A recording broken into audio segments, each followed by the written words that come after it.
Eu queria que você falasse, Carlos, um pouco o que você tem visto na sua clínica, né? O que essa falta de diálogo, o que a falta de interação e de intimidade provoca nas pessoas. Então, eu acho que as pessoas frequentemente elas nos procuram porque elas estão muito sofridas, mas Uhum, muito sofridas. sim. Isso exige da gente também uma certa contenção, porque, evidentemente, muitas vezes não dá para conversar de imediato com as pessoas Uhum, sobre as questões que são relevantes se a gente não conseguir lidar muitas vezes com uma fragilidade que as pessoas nos trazem. Então, acho que a gente tem que ter um uhum, acolhimento para com isso, para uhum, depois se estabelecer de fato um vínculo, né, em que a pessoa sentir que ela não está sendo ameaçada naquele narcisismo dela, que é um narcisismo através do qual ela se defende, sim. ela começa a entender aquele vínculo que ela tem como um vínculo que ela pode, através daquela intimidade que ela tem com você, ela vai poder tratar de coisas que ela nunca tratou, nunca conversou com Uhum, ninguém, mas sim. ela tem que sentir essa, essa vontade, ela tem que ter esse grau de sentido, de sentimento, aí as coisas progridem. Mas, de fato, eu acho que é isso. As pessoas estão muito dentro desse plano narcísico, que a gente tem que entender, né? Tem narcisismo de vida, narcisismo de morte, né? Tem um narcisismo que é um narcisismo que resiste, é um Uhum, narcisismo destrutivo. Olha como eu sou bom, você só me admire, pronto. Né? E existe um narcisismo de vida. Olha, por amor de Deus, olha, eu sou assim, olha, eu estou desse jeito. Você me entende? Olha, bom, então aí uhum, você tem, vamos dizer, perceber que aquela pessoa está fragilizada, ela está pedindo uma ajuda uhum. estruturalmente e a gente tem que ir encontrando junto com ela o, o, os instrumentos, né, para fazer isso. Tá.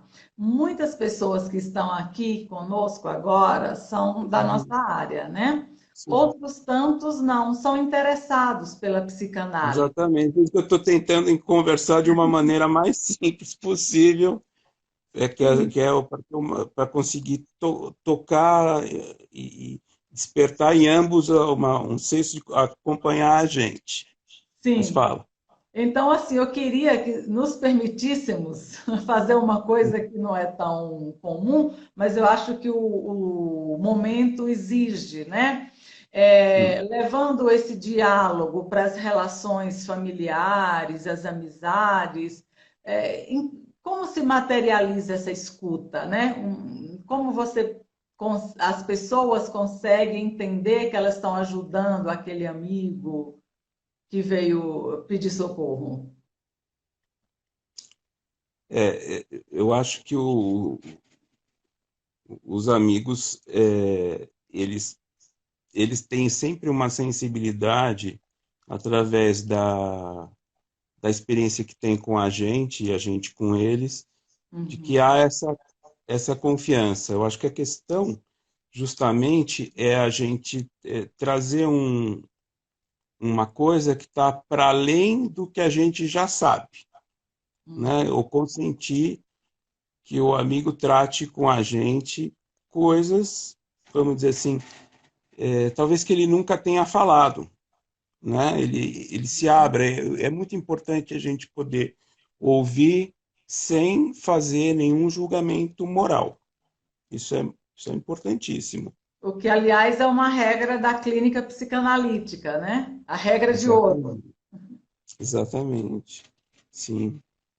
E eu acho que também é uma regra, vamos dizer, vamos pensar que a psicanálise é um humanismo. Eu acho que é Sim. uma coisa que vem do humanismo, que está presente nas várias áreas da humanidade, das ciências humanas, né? Que é essa questão está na antropologia, por exemplo, que o antropólogo vai lá numa outra sociedade e Uhum, ele não pode ir com o senso que ele tem da sociedade na qual ele foi criado. Ele tem que ir lá entender quais são as regras, quais são os comportamentos, como é que as pessoas se relacionam dentro de um outro contexto. Só assim que ele pode descrever com originalidade as coisas, né? Então, Sim.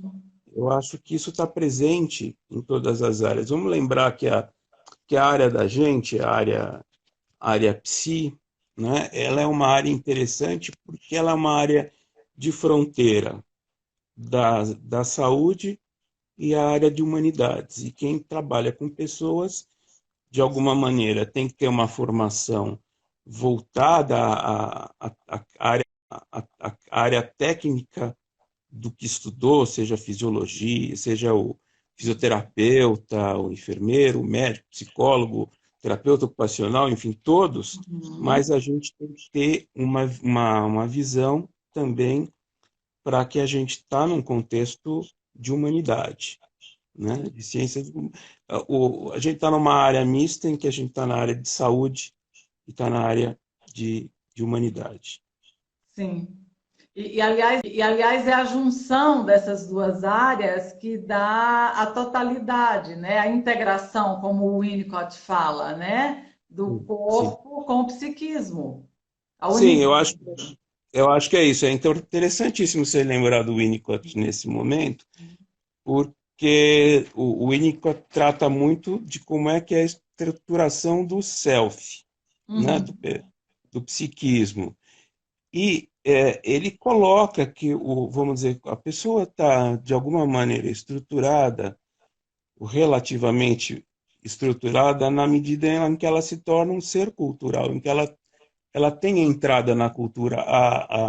A entrada na cultura é o alimento para a alma, né? uhum.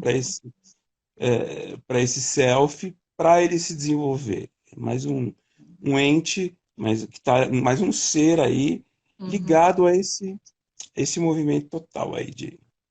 Sim, eu costumo brincar nas minhas aulas, né, de complexo de Édipo, que eu falo que essa entrada na cultura, a constituição do superego, ela é a salvação da humanidade, né? Sim, Não só daquele sujeito que está vivendo o complexo de Édipo, mas da humanidade, que consegue refrear os seus instintos mais primitivos e assim ter uma direção, né? sim, Dá sim, começa a dar um sentido maior. sim. Tanto é comum, por exemplo, quem teve aula comigo vai lembrar que eu às vezes falo mais de cinema do que de teoria nas minhas aulas, por exemplo, né? Uhum. É, e eu, quando uma pessoa me pede, olha, me fala de um livro, às vezes eu indico um filme para a pessoa ir assistir. Porque eu acho que tem essa coisa muito forte, que a arte, principalmente, né? Sim, Ela também faz isso com a gente. Ela joga a uhum. gente, o senso de observação da gente, num contexto novo. Obriga a gente a refletir ou pensar uma coisa que a gente não pensaria com os próprios recursos, né? Sim, e fala de um jeito, de algo profundo, de um jeito tão despretensioso. Eu lembro que no meu TCC, na especialização lá em psicanálise, o meu orientador foi o Pascoal de Siero Filho, Uhum. hoje falecido, né? E eu falava sobre narcisismo e coloquei um trechinho da música do Caetano Veloso, que ele diz: Narciso acha feio que não é espelho. E eu lembro do Pascoal, como é que pode? Uma sensibilidade dele falar disso tão bonito, de um jeito que nós psicanalistas não conseguimos falar, né? É, exatamente. Então, acho que a gente tem que ter ter essa curiosidade mantida, né? Porque eu acho que é isso que faz com que a gente possa, vamos dizer assim, não ficar se recriminando, ou sofrendo, ou vivendo uma coisa fora do que a gente está tendo. A gente tem a curiosidade de olhar para o que está ocorrendo, o que está acontecendo hoje, mas hoje especialmente, como Uhum. um novo, como um desconhecido, como um desafio, e, Sim. fora do nosso espelho, você pegando o que você está falando aí.